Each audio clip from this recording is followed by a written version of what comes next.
And now, it's time for another Dice Tower review with Ryan Metzler. Hey everyone, it's Ryan Metzler here again, and today we're going to take a look at a Euro game from several years back. We're going to take a look at Opera, which is a Euro game about running a opera house, or running several opera houses amongst the different cities in Europe. Real quick, we'll take a look at what you get inside of the box and how the game plays.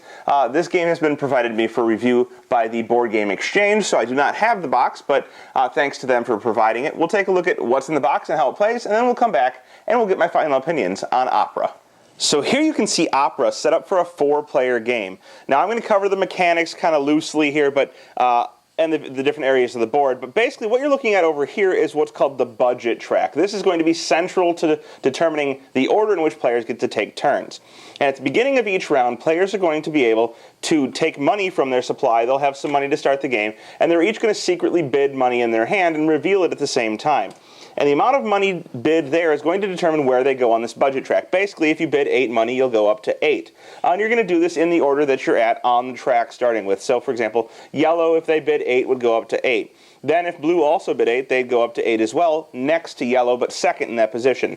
We'll say red bid 9, and maybe green bid 7. At this point, red would be the first player, and they'd get to take the first action in the next phase, which is the action phase. So, after you've done the budgeting, that's the first phase of each round, you're going to move on to the action phase. Now, each player here is going to be able to take actions, and it's going to be done in budget order, but as you take actions, you'll go down on the budget. You'll see that there are 6 potential different actions down here. You have 3 employees and 3 characters. The employees are important because if one player takes these as an action, the other players will have a chance to follow them in that action and get some type of benefit from it, although they probably won't get the best benefit because if they did, why would the other player be taking the action first?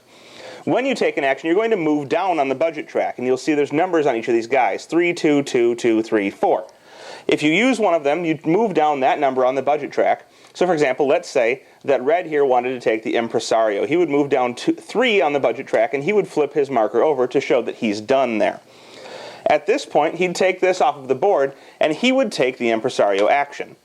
Now, the impresario action says that you can spend money from your supply in order to buy different pieces of music, which are available over here on the composers that are on this side of the board. You'll see that we have composers. There's 6 of them, and they're actually ranked 6, 5, 4, 3, 2, and 1. This is the fame of the composer at the start of the game, orange being the highest and green being the lowest. The cost to buy these pieces of music that you'll see on them, which are these little tokens here, they match the color, and you reveal some of these at the start of each round, or technically at the end of each round, so that you can buy them and place them into your opera houses, which is the real idea of the game. So you can buy these here, and these are going to cost you whatever the fame is of that composer, and you can buy up to 2 of them. When you buy them, you're going to be placing them into your opera houses. You start with a central opera house in Venice, which is one of the cities out on the board. And you would buy one of these if you wanted. This one would cost 5 money, and you'd be able to place it into your opera house. If you don't have a place to place it, you can put it behind your player screen that you have.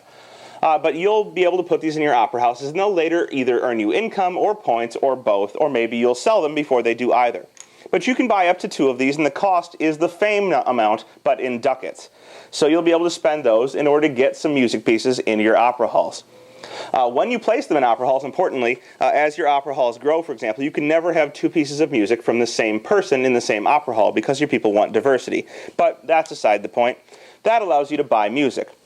After the main player who's chosen this action has done this, every other player, if it's one of the employees, has the choice to do what's called following. And if they follow, they can take their piece and move it down 1 or 2 spaces to take the action 1 or 2 times, meaning they could buy 1 or 2 pieces of music in this case. And if they move down once, for example, they'd flip their marker, they'd put it next to the other player who's already there, in this case green, and they would be able to buy one of the pieces of music. Now, we think that red would likely have bought the best pieces of music for their own goods, so now yellow's going to have a lesser choice, and maybe they wanted to buy 2, so they'd go down here next to red. And then blue would have the choice of going and buying music pieces, and the same is true for green, and maybe they both pass on that. Now, then it would be the next highest persons, or the highest persons on the budget space to take an action. So now, even though yellow was first before, they took the action to buy some of these music pieces and placed them in their area. And so now it would be Blue's turn. So you'll see that the order of turn taking is going to change based on how many actions you follow, how much you were ahead in the budget bidding earlier, and so forth and so on. So Blue would take an action. They could choose any of the remaining people in order to take this action. And the same goes for following after that if it's the Architecture or the Signora. Now the Architecture is going to let you buy more buildings to place things in. You can either buy expansion halls. For example, you start with your Venice Central Hall, and there are Venice expansion halls that build off of that, allowing you to have more operas in Venice and have more pieces of music performed in your Venice Hall. There are also halls in several different areas. So you can see there's one in Germany here, in Wen, and it has a Central Hall, which is the one here, but the Central Hall portion actually comes with 2 halls, 1 and 2. When you buy these, the cost is $2 per hall in the building that you're buying. So this one would cost me $4. But I would also get 4 victory points in the game for buying it. The smaller ones only have 1 hall, so it would only cost you $2 to buy them, and would only score you 2 victory points. And when you buy, you can choose any 2 building segments that you're allowed to build to buy and pay the money for and earn the victory points. And that's how the Architecture works. And everyone else who follows can do it 1 or 2 times by moving down once or twice on the budget track.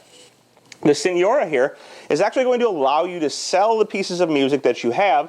So let's say that one of the players had bought this yellow piece of music and they didn't want it anymore. They can sell it to the Palazzo over here. Now only 1 piece of music of each color can be in the Palazzo, and if it's full it will clear out at the end of the round and be available to be stocked again. But when you sell these to the Palazzo, you're selling them for either money, which would be twice the fame of the composer. So in this case the composer's fame is 5. I would sell this for 10 ducats and place it in here and I'd get that money. Or you can sell it for the fame of the composer and victory points. So in this case I would get 5 victory points still selling it to the Palazzo. And every other player could follow and do this 1 time if they wanted to. Now these last 3 over here are different. They cannot be followed exactly. They don't move you down on the budget track. You use the budget to take them, but if you follow, which only one of them allows you to do, you can't move down on the budget track. You just get to follow and take the action. So the Maestro here, you can move this pawn when you take the Maestro action to any city that has an open spot. And when you move him there, the Maestro is going to double the income of that spot for the turn for everyone. So you're going to want to make sure it's in a spot where you're going to get the most income out of it. At the beginning of the game, everyone's only in Venice, but later on, more positions will open up as you buy more halls, be it in Berlin or in Milan or Paris. You may be the only person there, or you just may have the best income from that space. But when you move him here, during the income phase, he'll double everyone's income. The critic also has a pawn. And when you move the critic somewhere, you're going to move him to a city. And when you move him to that city, you're going to be able to reduce the fame or increase the fame of one of the pieces of music or one of the composers of the pieces of music in that city. Not necessarily your composer, but any composer in any opera hall built in that city. So if someone had built into Berlin, and you didn't like the fact that they had a very famous composer, you could go into Berlin and reduce the fame of their composer. Maybe Orange is in Berlin, you don't have any Orange in Berlin, and so you want it to go down by 2 fame, and everyone else would shift up appropriately, and this will be important for getting victory points later on in the game. The Esperto here is going to let you move this pawn into any city that you want to. You always have to move them when you take the action, and they will stay there until somebody else takes the action. But when you move him into that city, you can immediately score everyone in one of your opera houses in that city. So let's say we move him into Berlin. And I have built up an opera hall in Berlin with 3 halls. And in those halls, I happen to have these 3 pieces of music. Actually, not those 3. Let's have a different 3 here. We have an orange, a purple, and a blue. You can never have 2 of the same color in the opera house, so we had to get 3 different colors. Now when you score this, you're going to score the fame of each person's piece of music here. So blue is worth 3, purple is worth 2, and orange is currently worth 4 in this case. So 4, 3, and 2 is 9. I would score 9 victory points. And when I did this, I would have to take the best piece of music from here, being the orange, and I would have to give it away to the player who had the least points before I started scoring. So if I score in this manner, which is an unusual way of scoring, outside of the scoring rounds, I'm going to have to give this piece of music away to the person who has the least points, and they're going to get to place it in one of their opera halls in order to try and score points from it later, or get some income. Every other player may actually follow and choose to do this. They don't go down on the budget track, but they can go down and follow to choose to do this, but the piece they give away goes out into the discard pile. So since they didn't take the action, they don't have to give the piece away, but they score the same way and get rid of their best piece of music. So that's how all of the actions work. Now, you're going to keep taking actions in order of the budget list until either one of two things happens. Either everyone will exhaust their budget to the point where they either don't want to or can't take actions anymore. Now, the reason you flip these over is to show that you've already participated in the rounds of following when you use them. So the first player will go, flip theirs over to show they used it. The later players will go to flip theirs over to show that they followed or chose not to. But eventually everyone's going to be basically done taking actions, and they will put a pass marker on their token to show that they are completely done for that round. That's what these little 4 black markers are for. Once that's on there, you can't choose to follow and you can't take any more actions by choosing different people. So either the round will end by everyone passing or being unable to take more actions, or a player will have to pass because they've already taken 3 of the different characters as their primary action, meaning they got to choose 3 times which character to use, and after that you're not allowed to do it anymore. Either way, when the round ends, you're going to move on to what's called the income phase. And during the income phase, you're going to look and see how much income you get based on how many halls you have and how many of these music pieces are being performed in each of these halls. On your little handy-dandy screen here, it actually tells you how you score. So for each opera hall you have, you're going to look and see how many pieces of music are being performed in the opera house. And so you'll see if you have 1 piece being performed, you're going to get 1 ducat. If you have 2 pieces performed, you get 3. If you have 3, you get 5. And so the more pieces of music you're performing in the same hall, the more pieces of music you're going to get. At the start of the game, this is somewhat limiting because Venice, which is the first place you start in, only has 3 potential halls you can build. So the maximum you can get up to is 5 money income from that area. However, as the game goes on, you'll get into some areas in Germany that have 4 halls, and then it will be 5 and 6, and the larger halls will grant you more money in the later phases of the game. After you've gotten your income, you're going to move on to the end phase, and in the end phase, you're going to do several things. First, you're going to adjust to the fame of all of the people on the right-hand side here, and you're going to see who has the most pieces of music being performed out in all of the opera halls. So you'll look and see, okay, red has 5 being performed. Red goes up in fame, and maybe orange also has 5 being performed and goes up in fame as well. That would move yellow down because red and orange are moving up. If there's a tie, they all move up, and, the fame adjusts accordingly. After you've done this, you're going to take off all of the extra pieces of music that weren't sold during the round. These get discarded and are no longer in the game. You're going to take off all of the pass markers from this area over here, and everybody's budget stays the same. So if this was the ending budget, it'd be the starting budget for the bidding in the next round. And then you're going to seed new pieces of music out onto the thing. It's 9 in a 4-player game and less player games, making sure to never have more than 3 of the same piece for any composer. So you'd seed these out here appropriately to get 9 pieces out available for purchase in the next round. You would advance the marker, and then you're going to start with another round of budgeting, bidding money from your hand in order to go up on the budget track in order to try and get more actions, which will get you more money, which will get you more victory points, and you get the idea. Until you get to the end of the 3rd round, at which point you're going to have a scoring round.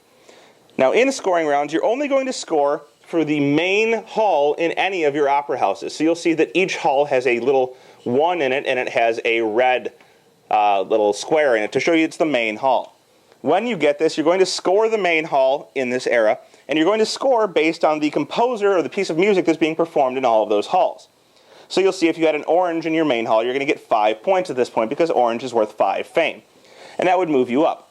You're going to total all of those up, but you're going to subtract 1 point for each of the empty halls you have in any of your opera houses. So if you had 12 points, but you had 3 empty halls, you're going to only get 9 points, and adjust your points accordingly.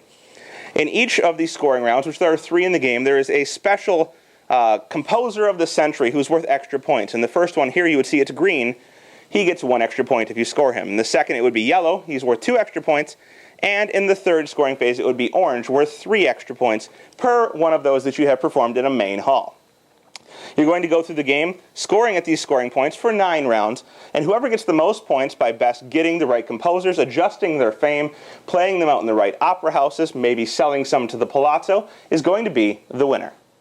Well, there you have it. That is Opera, a game that I was not expecting to like, and weird because I was not expecting to like it based on the theme, and the theme really doesn't have a whole lot to do with me liking it or not liking this aspect, but the mechanics in the game I like quite a bit. I like the way that the budgeting works for turn order. So you bid that money, and that determines the initial budget, but then if you have enough money or enough of a budget higher than another player, you may get to take specific actions or several actions in a row, which can be really beneficial. I also like the fact that even though you're taking an action, it doesn't necessarily preclude anyone else from taking that action, and they may get to follow and take it for cheaper, but won't have as great of options.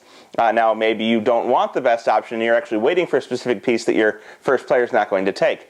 So maybe sometimes going second is actually better through following. So I like both of those aspects. The game starts off in a situation where you don't think you're going to have much money, and then it ends up that you kind of build up an engine, you get more money, and eventually you have more money than you're going to need, which is kind of the point, and works out pretty well. So all in all, I like the game. I think it's very interesting in how that budgeting thing works, and it's kind of a unique feel to it. I like it quite a bit. I think it's a really good game. I think a lot of people who enjoy interesting Euro mechanics should like this one and should check out Opera. To try this game and over 800 others before you buy them, visit BoardGameExchange.com. Thanks for watching our review today. For more information about board games, as well as the #1 board game audio podcast, check out Dicetower.com for reviews, interviews, and more. I'm Eric Summerer, and you've been watching The Dice Tower.